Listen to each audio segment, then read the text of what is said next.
来了。来了。你也来了？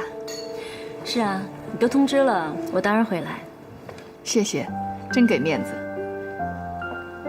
进去吧，大家都来了。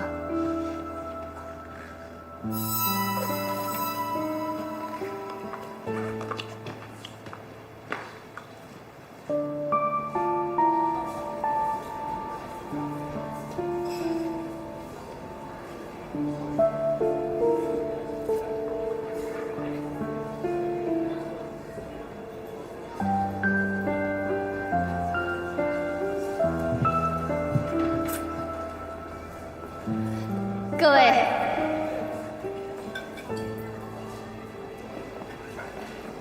谢谢大家的光临啊！这杯酒我先干了，你们随意啊。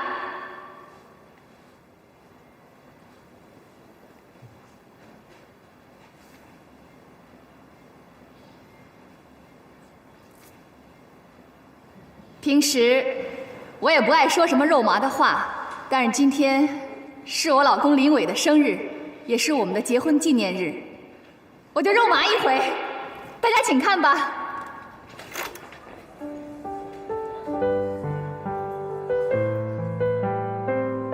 19岁，我第一次遇到林伟，跟联谊寝室的男生一起唱歌。20岁，我们俩第一次约会。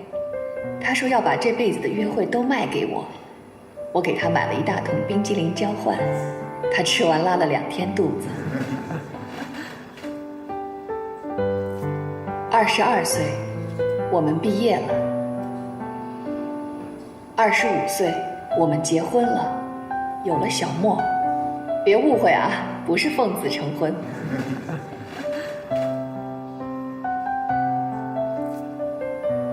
小莫满月，我们住50平米的小房子，林伟感动得不得了，说累到吐血都要给我们娘俩更好的生活，换大房子。27岁，小莫2岁了，大房子还没有着落，我在会计师事务所也升职了，一起跟林伟为房子奋斗。为了把日子过得更好，我们2个人一门心思拧成一块往前走。现在想起来，那段日子是苦点儿，但心里很踏实。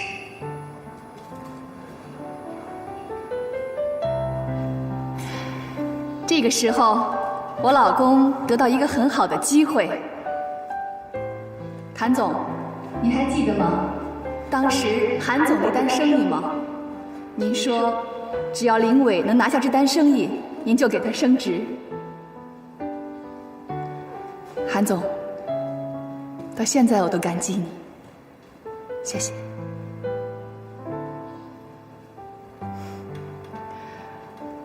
为了能让我老公拿下这单生意，我辞去了工作，去照顾韩总的妈妈。是韩妈妈自己福气好，很快就康复了。但是韩总硬是把功劳归在我头上，把这单生意给了我老公。我老公升职以后很忙，根本顾不上家，我也就没再回去工作。其实我还是挺喜欢当会计师的，这点秦山知道，是吧，老同学？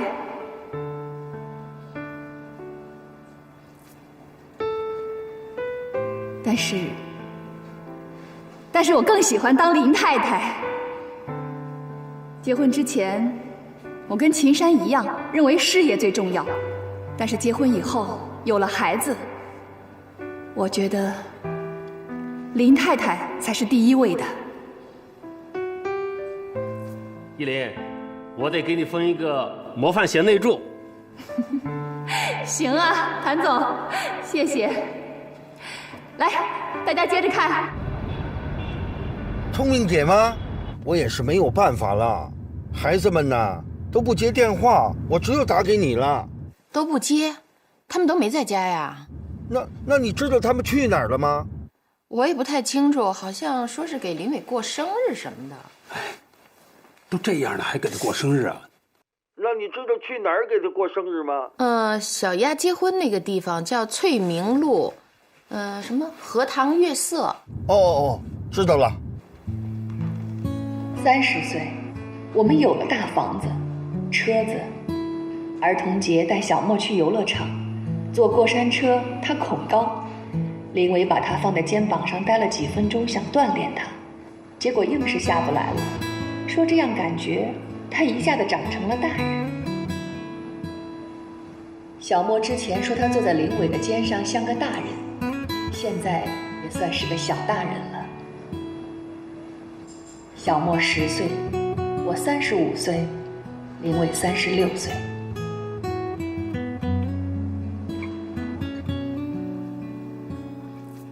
19岁到35岁，16年，时间真的过得很快。好吧，下面就请我们的男主角上台吧。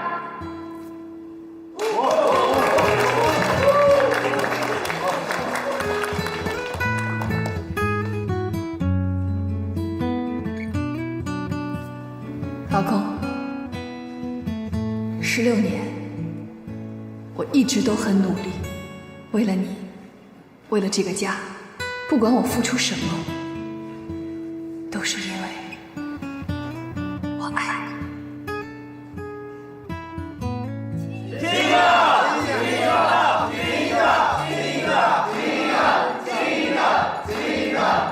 不老夫老妻的，别信。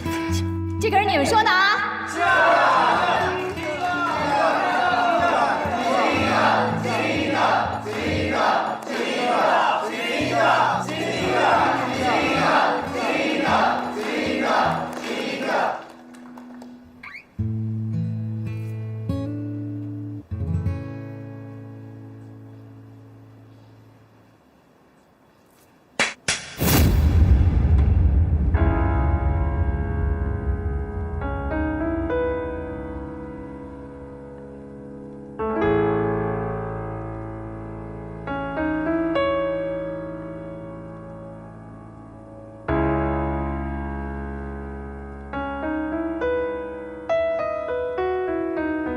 可是现在，我恨你。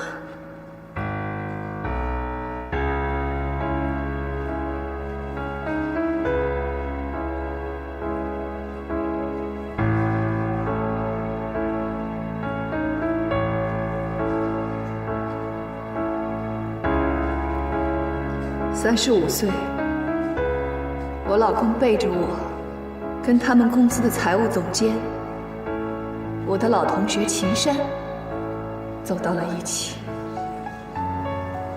16年前，我也青春逼人，现在青春不在了，我只剩下一肚子的怨气。我不能就这么过下去。秦山，我可以把我的老公让给你了。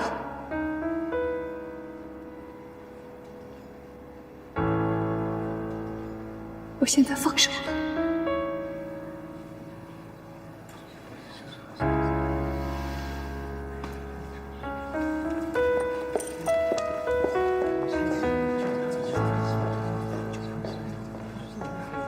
林伟，你等一下，我有话还没说完。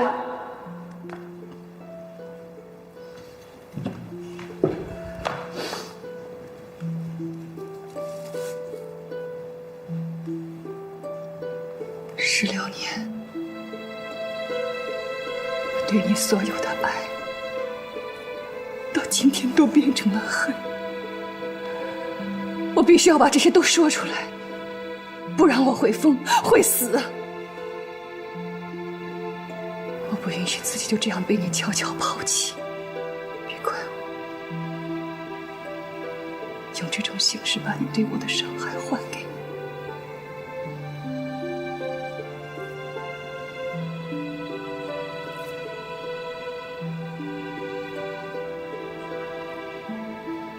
生日快乐！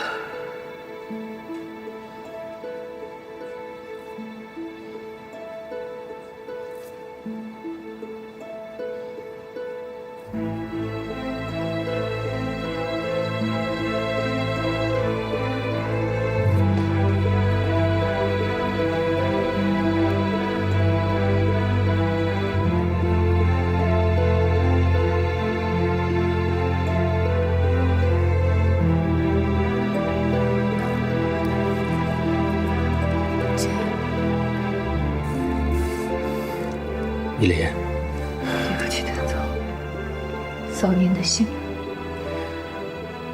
你们的10年的照片很感动，但结局没想到。这么多年来，你对林伟的支持，我多多少少知道一些。我一直以为林伟是一个知恩图报的人，有底线，有原则。最近公司有些传言，我都没信。可我不多说什么了，今后的路还很长。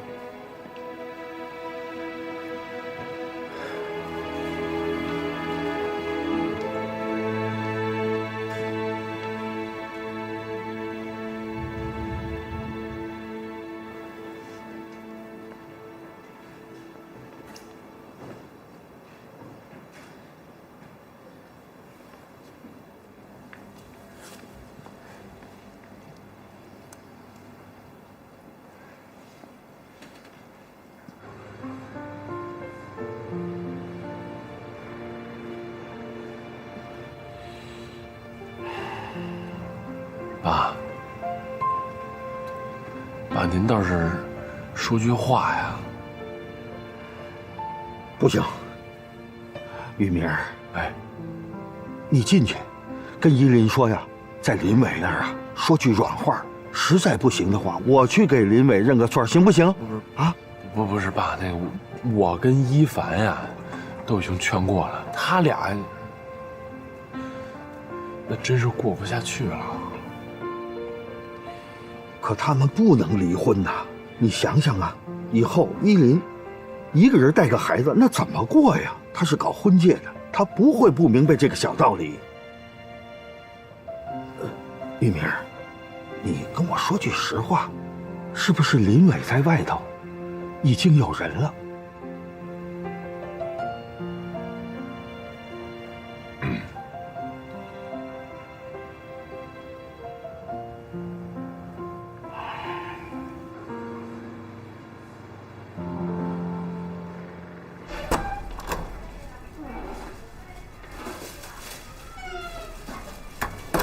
小沫啊，阿公姨父，哎，是不是饿了？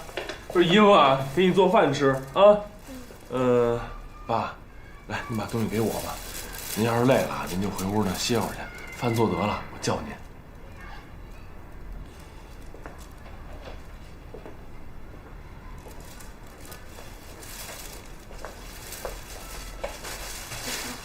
我妈怎么没回来？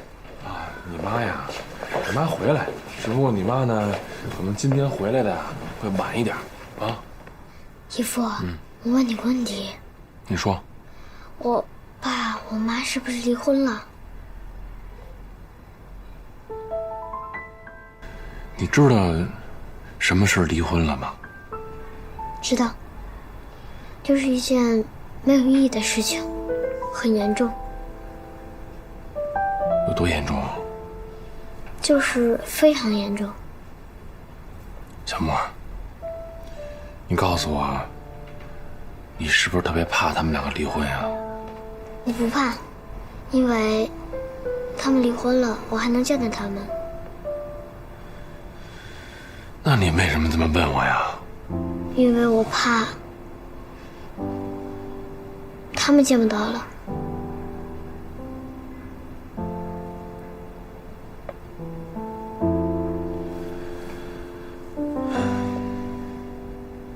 是不是没吃过姨夫做的饭呀？今天姨夫呀，好好的给你露一手啊，但是呢，你得答应我一个条件。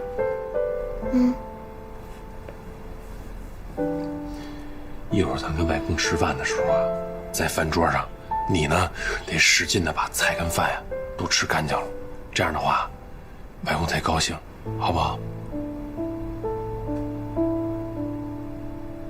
啊，还真是从您这儿要的地址啊！他电话他都打咱们家了，我也不能不说呀。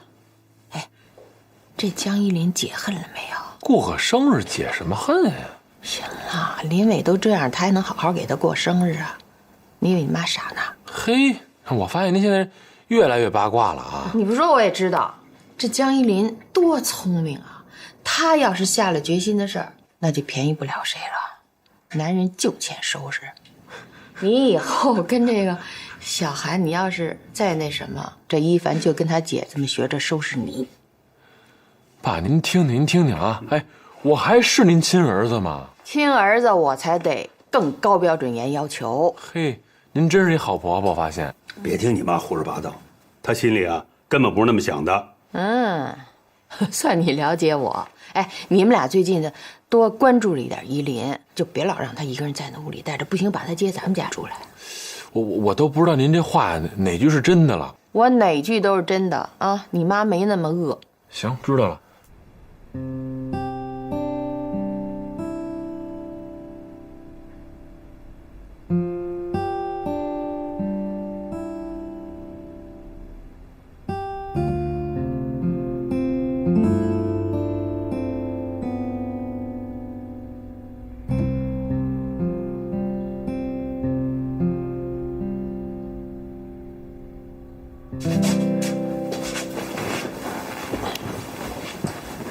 我爸怎么样啊？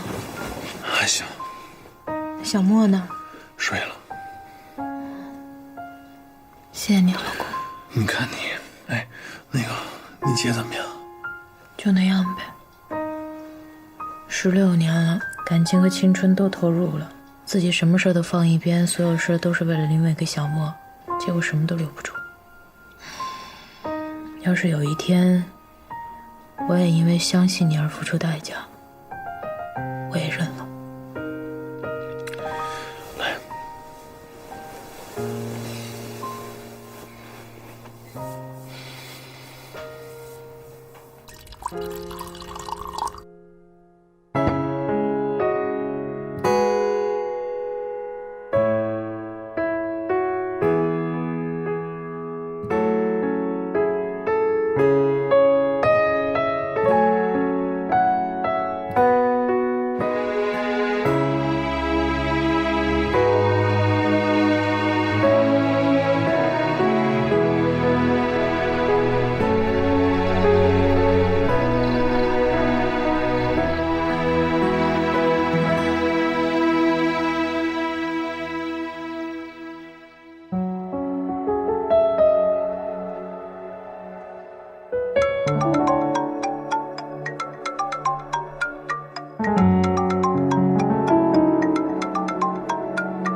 你怎么不说话呀？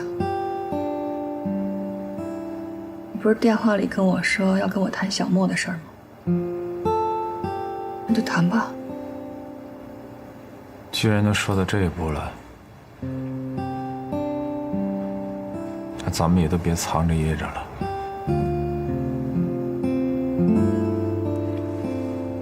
我只有一个要求，你让我把小莫带走吧。怎么可能呢？我怎么可能会把小莫给你呢？这个问题连想都不用想，你根本就没有资格。是，我是没有资格说这样的话。我只是觉得咱们俩分手以后，你一个人带个孩子太不容易了。家里的房产、现金你都可以拿走，我就只想把孩子带走就行了。你听说哪个孩子跟后妈在一起能生活的幸福呀？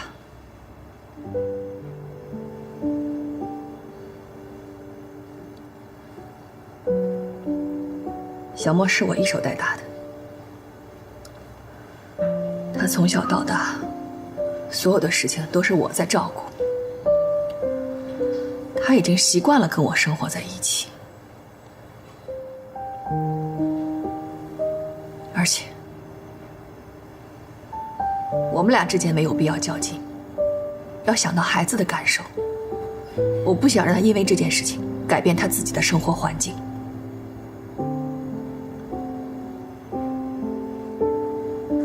不过有一点你放心，你永远都是他的爸爸，这个我是清楚的。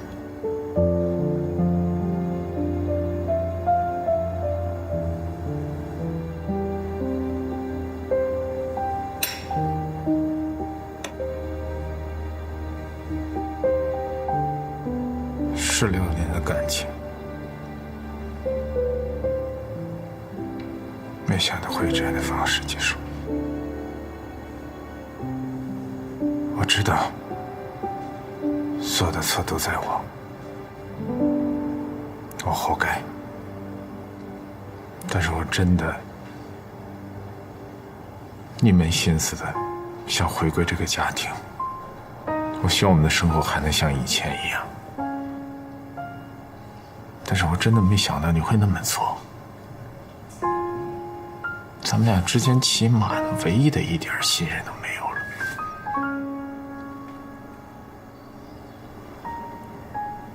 我承认，那件事情是我的错，但是也不足以是能让你跟秦山走到一起的理由。行了，都已经过去了，别再说这些了。既然我们已经谈好了，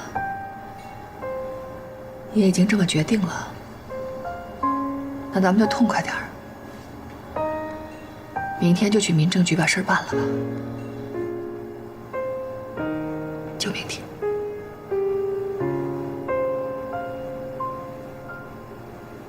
我先走了。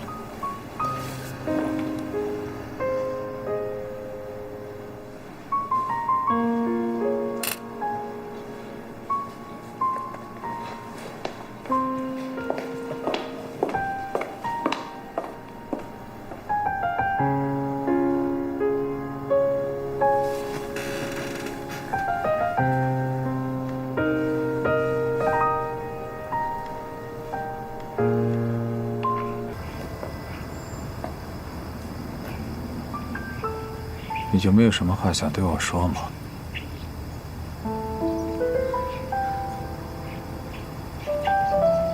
走了。哎，依林，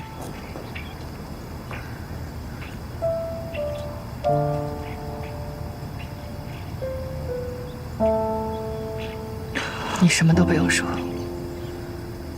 我不想听。那我送送你行吗？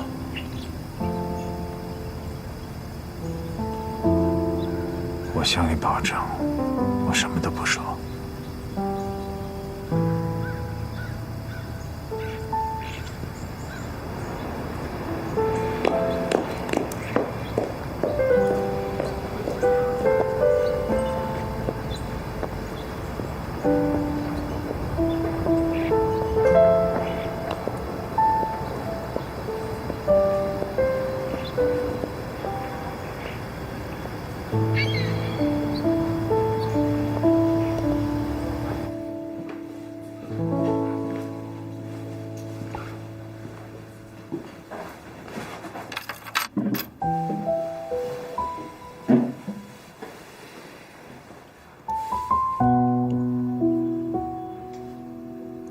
10多年了，咱们两个终于在一起了。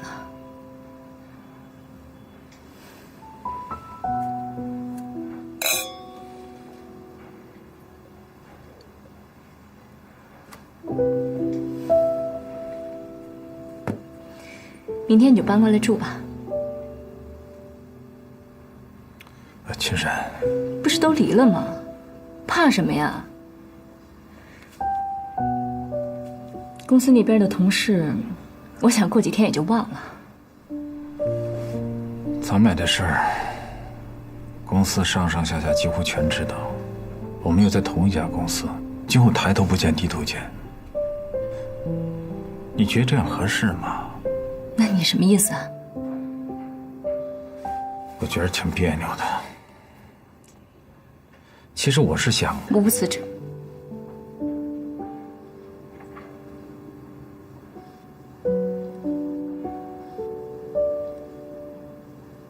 让你失望了？我从来没打算过让你辞职。我话都没说完呢，你想都不想，你居然让我辞职。我也没想让你辞职啊。我们这个行业就现在这个公司最好，而且你现在已经做到我们这个区的销售总监了，往上还有总部。你辞了职，你去哪儿？有我的条件，我不愁找不着工作。你是不愁找不到工作，薪水有可能也不比现在的低，可是发展空间呢？你想过没有？你一进中小型企业，就会做到最高层的天花板位置，那往上还能去哪儿啊？你才30几岁，往后你还有20多年要奋斗呢，那以后怎么办？就守着那个天花板过20多年啊？让你走你舍不得，让我走呢，你又怕我今后发展不好，那你到底要我怎么着啊？我不是嫌你发展不好啊，我也不在乎你挣多少钱，但是我太清楚一个长期在天花板待着的人是个什么状态。我不喜欢那样的男人。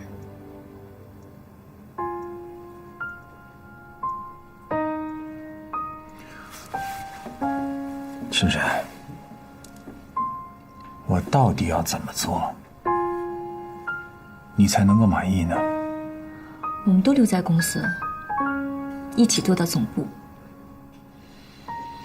我这个人就这样，可能别人呢喜欢中高层的感觉，而我偏偏就喜欢后面还有一大段路要走。我想你也是这样的。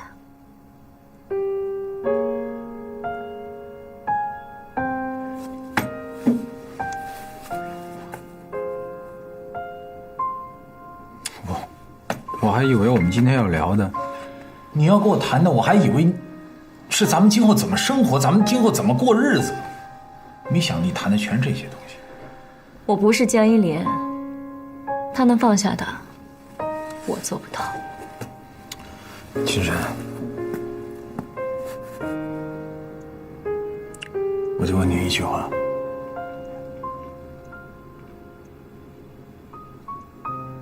你是真的爱我吗？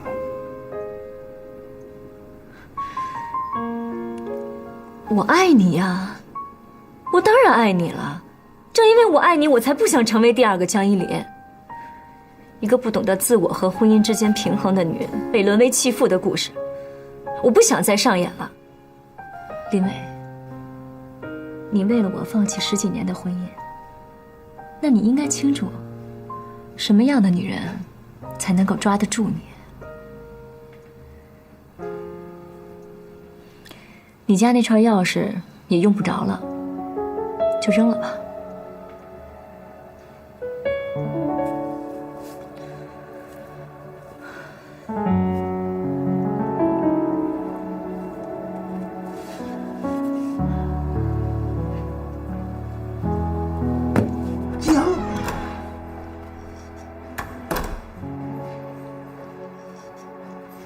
爸。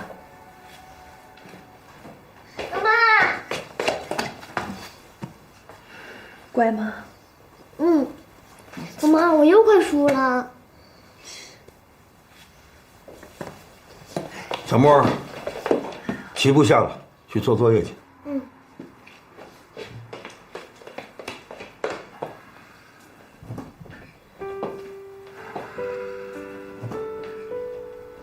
你的事儿都办完了？办完了好。办完了就踏实了。从今往后啊，就带着小莫，好好的过日子。还是住回家里来，就像你们小时候一样，我给你们做饭、刷碗、收拾屋子。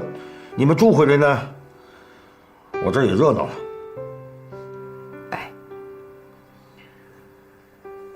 爸，对不起啊。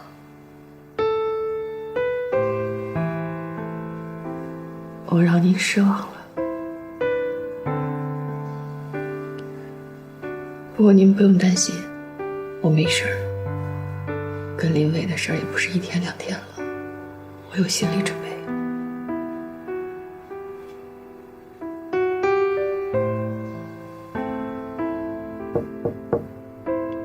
小莫，妈妈可以进来吗？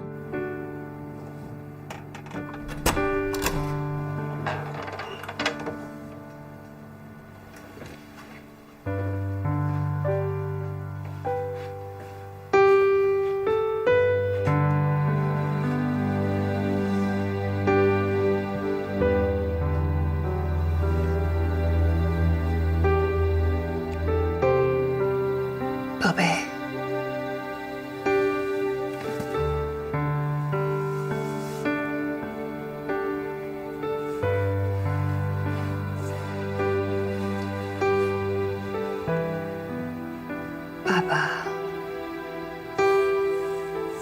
爸爸和妈妈今天分开了，以后就是妈妈带着你了，行吗？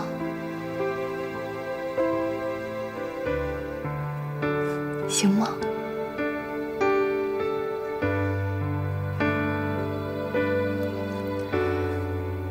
妈妈保证，以后能让你生活得更好。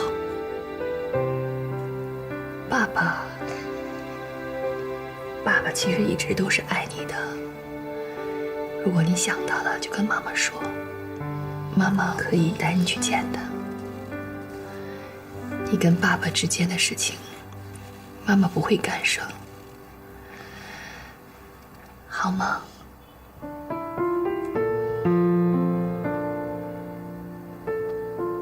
小莫，妈妈知道你很伤心，可你是个男子汉，妈妈不想让你哭。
在那儿呢。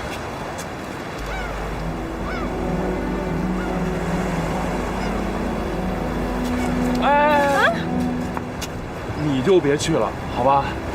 哎，那个哥，要不麻烦您给劝劝。行，我去看看啊。哎，您别走，等我。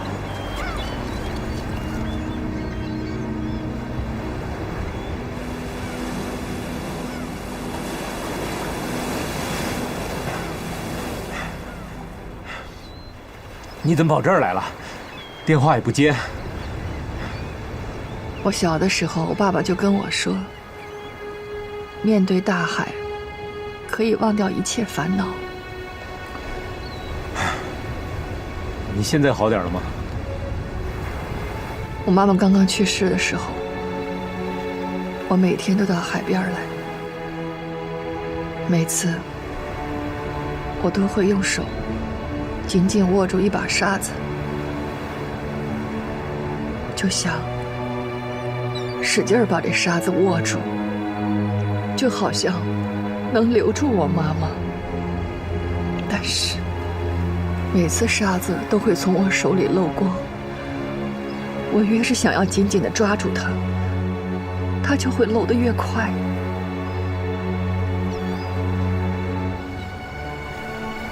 后来我才意识到，有一些不是属于我的东西，一定会走的。你这不想得挺明白的吗？走吧。但是等我渐渐长大了，也就把这事儿给忘了。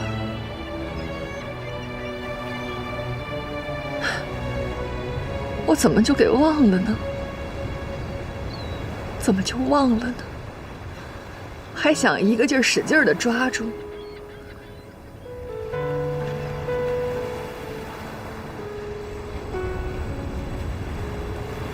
对着我这个失败的女人，你是不是觉得我特可怜呢？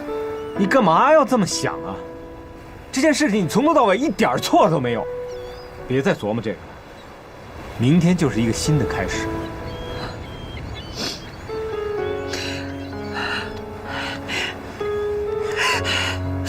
放开我！男人怎么会都这样？这么好的家，为什么不要啊？日子为什么不过下去？你现在想来同情我、可怜我是吧？我不需要。依林，放开！我不要你安慰我。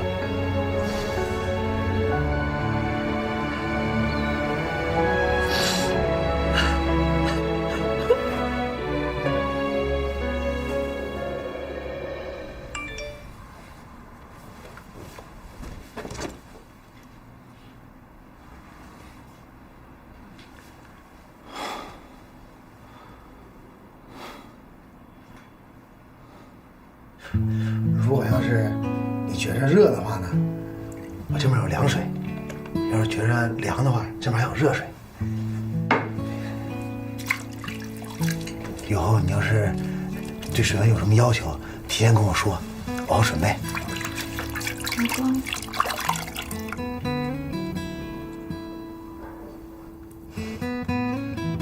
傻啦？不知道我叫谁呢？就是有点突然。要不你也一起泡？我给你洗就行了。没事儿，一起泡吧。快点啊！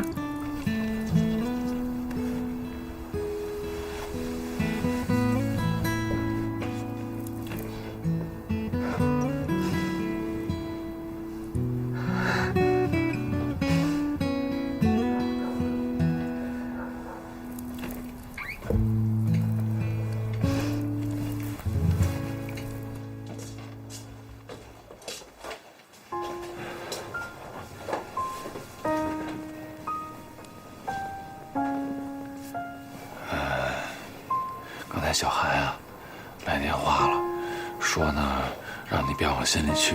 今天这事儿呢，跟你没关系，都是他自己啊不注意。对不起。你还跟我说什么对不起啊？我还没来及跟你说对不起呢。不是，你今天说的话，我想了一下，说的挺对的。我现在啊是不够有信心。之前跟你赌气离婚，让我们这段感情陷到更大的困境当中。后来回来以后就想要换一种处理方式。一开始吧，我还挺有自信，我能处理好的，也自以为自己挺大气的。后来时间一长，我就越来越装不下去了，觉得挺害怕的，就怕我们的感情再受到伤害。笑什么呀？很好笑吗？你突然间这么坦诚地跟我说话，我倒有点不太自信了。我知道小韩的事儿啊，让你心里不舒服了，但是你刚才能这么坦诚认真地跟我说这番话，我突然间觉得咱俩呀还是可以坦诚相待的。我是怕我们谁也不说，都不沟通，到最后会有更多的误会，等到想解决的时候，都来不及了。我觉得在感情这个问题上，你做的对，就应该这样，就应该呢，积极的去面对。因为我不想变成我姐那样。说着说着吧，就又来了。哎，别那么悲观，行吗？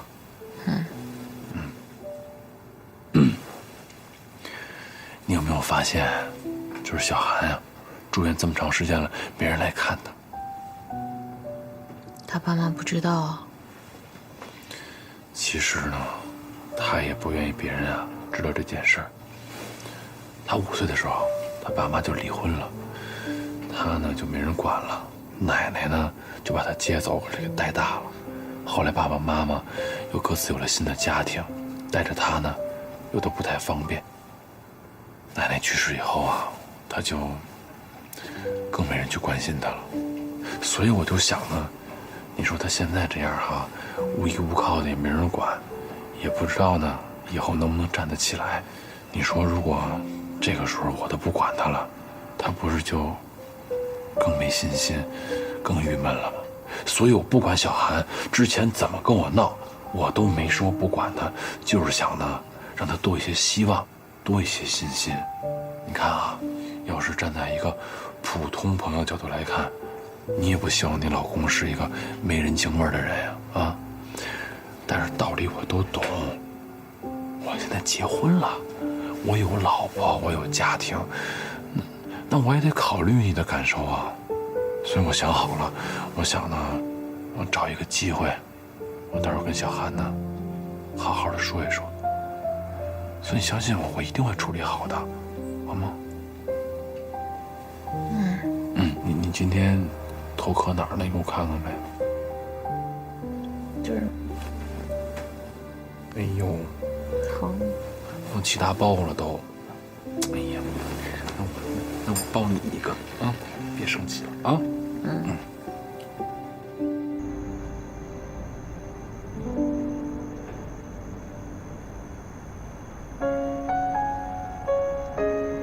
哎呦，38度7，烧的可不低呀。妈妈，喝点水吧。哦。妈，你太没出息了。妈妈怎么没出息了？我都没事儿了，你还这样，怎么让我过得更好啊？你听听，小莫都看不下去了。我实在是太对不住你们这一老一小了啊。知道就好。功课做完了吗？还有一点。快去做完了。阿公，交给你了。哎，好好。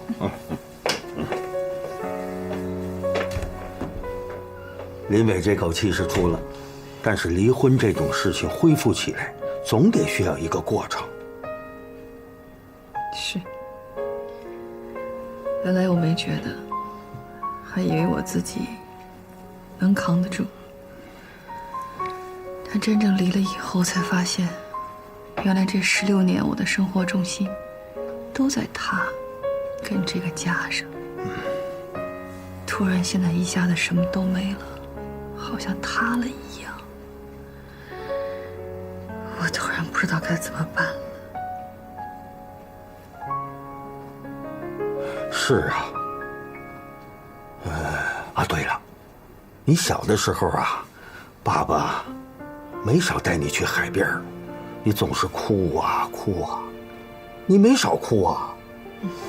可你后来呢，慢慢就不哭了。等你不哭了以后啊，学习成绩就开始好了，和其他小朋友的关系呢也开始好了。哎，爸爸什么意思呢？林伟的这件事情啊，毕竟已经过去了，过去的事情就应该把它放下。等你把它放下以后，看问题的角度啊，就会发生改变。到那个时候啊，你就知道该怎么生活了。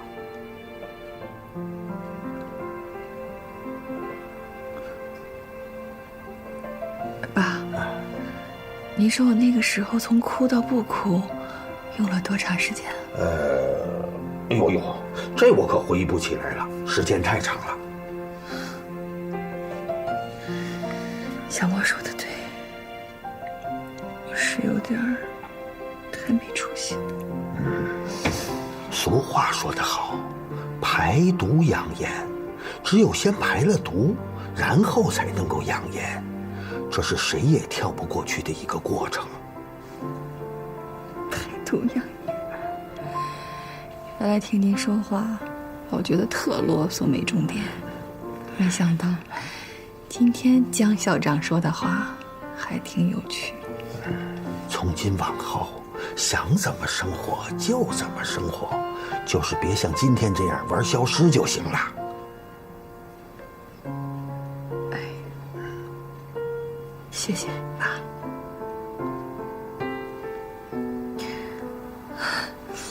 爸啊，我有点困了，还想睡觉。这就对了，想睡呢你就睡一会儿。明天呢，我再到医院去，给你取点药啊。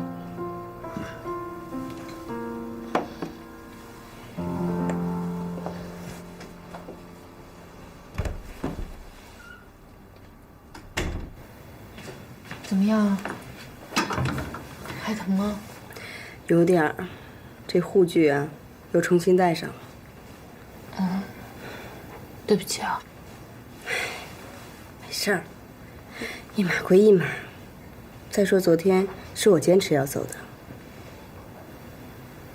你没事吧？我没事儿。大夫昨天怎么跟你们说的？他说，你再辛苦几个星期就好了。你们别骗我了。干嘛那么悲观？脚不都能动了吗？嘿，你这真心话还是假慈悲啊？你要认为这是真心话，那就是真心话；你要非认为这是假慈悲，好歹也是慈悲嘛。哼，骨头汤，下回不想喝骨头汤了，真的喝腻了。行，你现在是老佛爷。哼。一凡，哎，爸，你怎么跑医院来了？我来帮你姐呀取点药。你先别管我，你怎么会在这儿啊？谁住院了？你看看你现在这个样子。雨明跟我说了，说你们已经和好了。既然和好了，就好好的过日子吧。你这叫好好过呀？我再好好过日子。你在什么好好过呀？再者说了，谁听说过现任妻子去照顾自己老公前任女朋友的呀？啊，你是不是担心你姐，又担心你爸爸，才这么委曲求全的在人家家里过日子呀？你想的有点太多了吧？你还笑得出来？我都想替你哭。实在不行啊，你也跟我回家来住，爸爸还照顾得了你们。你不能够为了你姐，为了我，就在人家家里憋屈着过日子呀。我没憋屈，那雨明现在特别好，真的，他特别好。再说你也不能保护我一辈子呀。你结婚过婚姻生活，不就是遇到问题就得去解决吗？我这要跟你回去了，那不就是最差的一种解决方式吗？再说妈临走之前，不也是希望我们能幸福吗？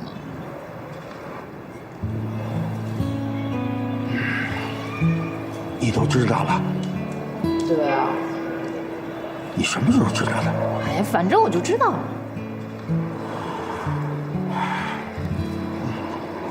那你觉得你现在就好吗？好不好都在我自己。爸，您呢就别操这个心了，回去照顾好姐就行了。是啊，你们都长大了，爸爸能管的事情也越来越少了。再者说了，爸爸不是万能的。是啊，你看你白头发又变多了，所以别操这心了，真的。哎，聪明姐现在对你怎么样啊？她还去买那些保健品吗？你管的是不是有点太多了？哈哈，你别问这，赶紧跟姐送药去吧，等会儿我送你回去。好吧，谢谢。哎呦，我说，你这肚子都这么壮观了，还到处瞎溜达呢？你说我挺着这么大肚子才操心你的事儿，我多仗义啊我！怎么了？依林那边又出状况了吗？感冒了，没什么大事。你们现在就让他多开心点。哎，我说你现在多好一机会，你按兵不动，是不是要把我急死啊？赶紧出手啊！这会儿出手，是不是有点乘人之危啊？错，这叫雪中送炭。依林姐现在是最需要关心的时候，也是最怕谈感情的时候。所以你要拿捏有度啊，这对你来说不难吧？搁以前嘛，当然也不难，而现在放在依林身上吧，好像还真是有点难度。果然是真爱呀！这不是要请你帮忙吗？行，给你支一招啊。你觉得依林姐现在最需要的是什么？休息、疗伤。没关系，我可以等啊，我可以给她时间。你说的都对。但是呢，依林姐现在的状态，她很快会走出这一步。我觉得她现在最需要的是工作。这个我已经帮她问好了，会计师事务所，她原来不就是从事务所出来的吗？我想她肯定愿意从那儿再重新开始。哎呦喂，果然是情场高手嘛！啊，这话怎么听得这么别扭？我看你这婚后生活是一天比一天滋润的啊！那是必须的，全是感动，全是惊喜，你就羡慕吧你。哎呀，对我们单身汉，你能不能别那么嘚瑟呀？咱点人品。苦啊，像生活一样。哎，你感冒要是好了呀，就出来坐坐，透透气儿。妈妈，你坐一下，给你表演魔术。哟，你什么时候学会变魔术了？老公。哎，来了。1、2、3，走你！当当当，变出钱来了，多俗，妈妈不喜欢。我的魔术怎么可能会俗呢？老公。来了。看好了，这是钱。走你！当当当，这还行。还会别的吗？当然啦，老公。来了。1、2、3，走你！当当当，小船。妈妈送给你。妈妈不会变啊。你就完成最后一步，很简单，把船打开。船打开。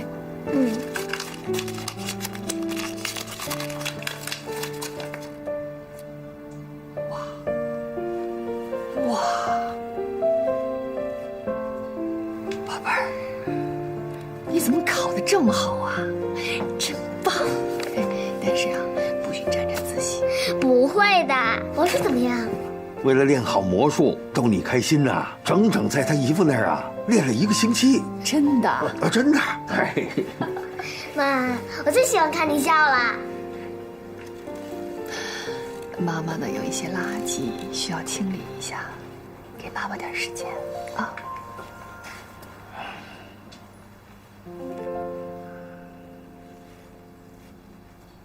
就咱俩人还整杯酒干嘛呀？谢谢你，谢谢你对小莫那么好，孩子现在特懂事儿，每天都在哄我。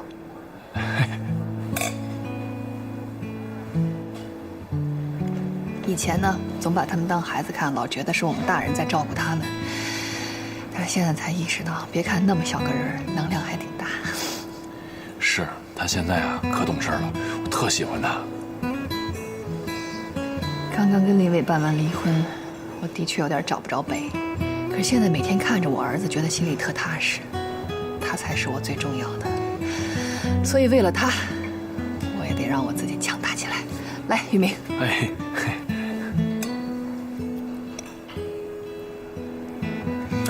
你教小莫变魔术，你自己也费了半天劲吧？没有，我多聪明一人啊！谢谢。哎，举手之劳，真的。我觉得你变了，好像比原来担当了。我妹妹没白回头。啊，妈妈，对不起，我让您失望了。之前常陪我来看您的那个人，以后不会再来了。爸爸为了我的事儿，最近都瘦了。平时那么爱说话的一个老头儿，现在话特别少，只见着他对着您的照片一个人叨叨。回头您就劝劝他，让他想开点儿，保佑爸爸平安吧。我挺好的，妈妈不用担心我。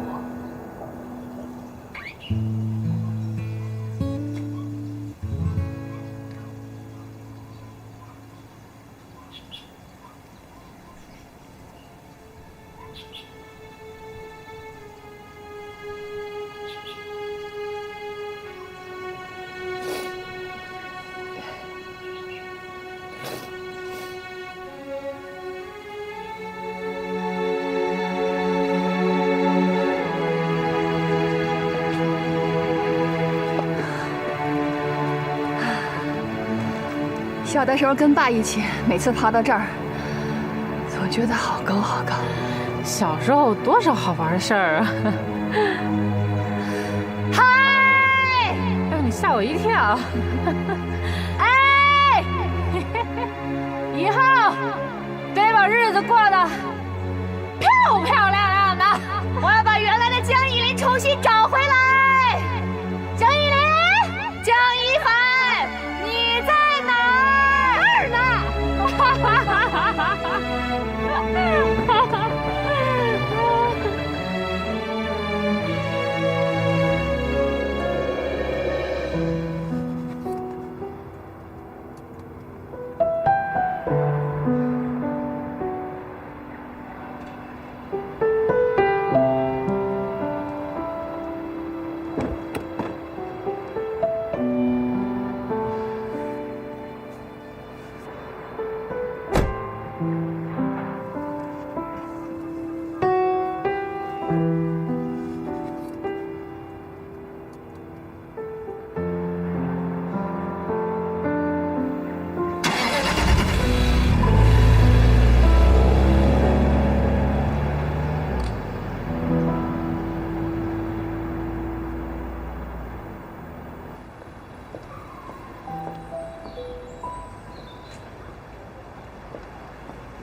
这是家里的钥匙，我留着也没啥用。你扔了吧，反正门锁我迟早要换的。找我就这事儿啊？还有别的吗？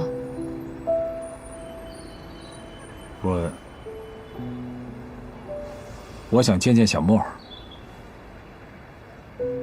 你之前没跟我说呀，他也没说要见你。没别的意思，我就是想尊重孩子的意愿。依林，你该撒的气也撒了，我也辞职了，你还要我怎么样啊？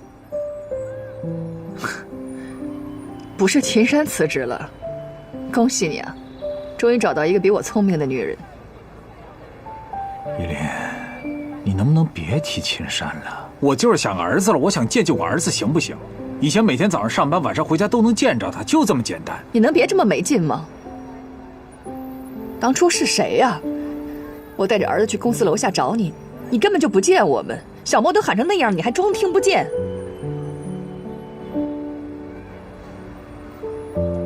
怎么了？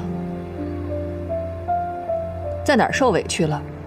非要在儿子这儿找温暖？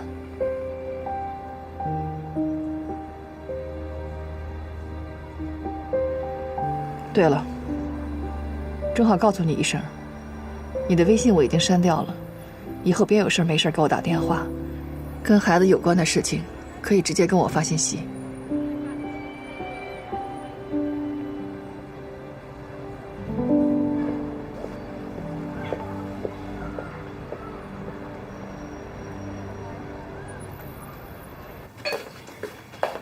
来，小莫，尝尝爸爸做的鱼。爸，你先吃起来。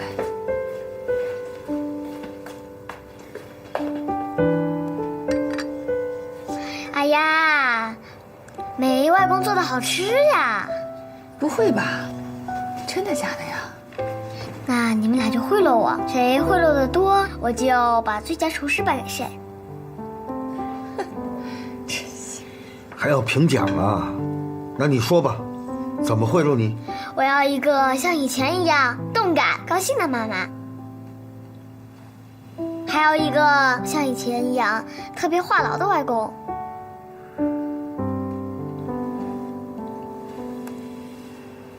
那好，外公现在就宣布，妈妈从现在开始有动感，就特别高兴。外公呢，从现在开始呢，也话痨。我现在就话痨啊！我开始话痨了啊！就这条鱼啊，劲儿可大了，拼命着跑啊，我就拉住它呀，那钩都差点折了，线也差点断了。呵，它劲儿可大了，它跑啊跑啊跑，我就拉着这个杆儿啊，那鱼钩都差点被它拽跑了，鱼线也……啊，外公，干杯干杯！干杯干杯！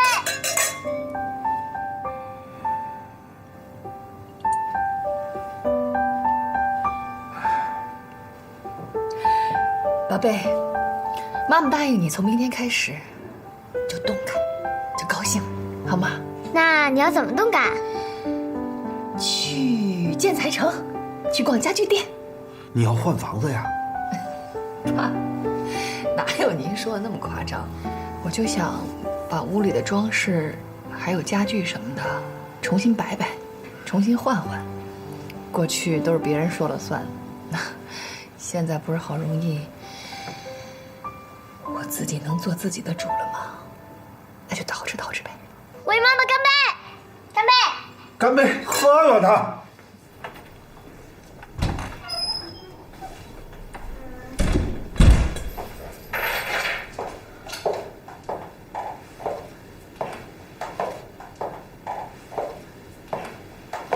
这是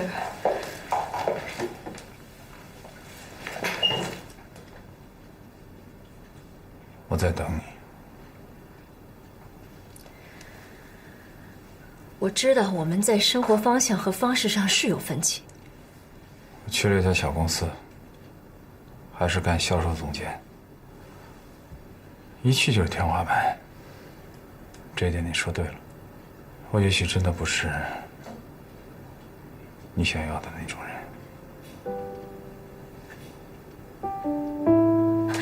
你是，我也未必不是你想要的那种人啊。只是我们现在这样的生活，你可能还不适应，因为跟你以前的生活可能差得太多了。就怕我适应了你的生活以后，咱们俩之间的距离会越拉越大。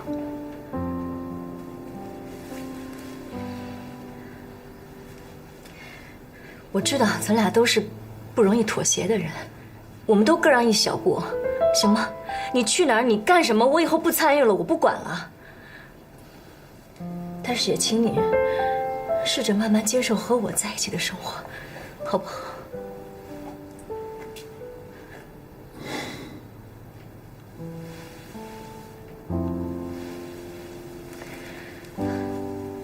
别放手，我们好不容易在一起的，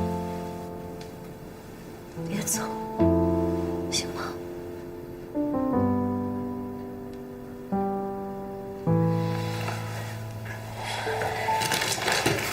你不是要去新公司了吗？这是给你的礼物，看看喜不喜欢？